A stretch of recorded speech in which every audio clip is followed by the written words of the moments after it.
Hello, అందరూ ఎలా ఉన్నారు? సౌత్ ఇండియా పాపులర్ నటుడు ప్రకాష్ రాజ్ మరోసారి ఏపీ ప్రభుత్వమే కీలక వ్యాఖ్యలు చేశారు. తాజాగా ఆయన ఓ ఇంటర్వ్యూలో పాల్గొన్నారు. ఈ క్రమంలో ఆంధ్రప్రదేశ్ డిప్యూటీ సీఎం పవన్ కళ్యాణ్ గురించి కొన్ని ఆసక్తికర వ్యాఖ్యలు చేశారు. ఇప్పటికే ఆయన పలుమార్లు పవన్ రాజకీయ తీరుపై విమర్శలు చేసిన విషయం తెలిసిందే.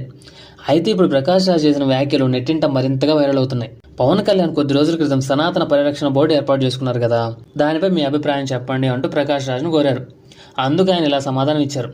సనాతన ధర్మాన్ని కాపాడడానికి పవన్ ఎవరు? అతనికి ఎలాంటి అర్హతలు ఉన్నాయో చెప్పాలి. అధికారంలో లేనప్పుడు ప్రజా సమస్యల గురించి పవన్ మాట్లాడారు. కానీ ఎప్పుడైతే ఎన్నికల్లో గెలుపొందారో వాటిని పక్కన పెట్టేశారు. రాష్ట్రంలో నిరుద్యోగత ఉంది. విపరీతమైన అవినీతితో నిండిపోయింది. ఎక్కడ చూసినా కూడా లంచాలే కనిపిస్తున్నాయి. ఆడబిడ్డల మీద అత్యాచారాలు జరుగుతున్నాయి. చాలా చోట్ల రోడ్లు లేక ప్రజలు ఇబ్బంది పడుతున్నారు.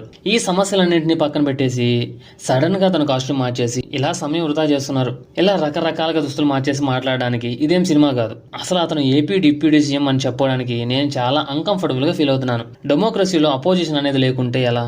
ప్రజల పక్షాన నిలబడి వారిని ఎవరు ప్రశ్నించాలి అని ప్రకాష్ రాజ్ అన్నారు.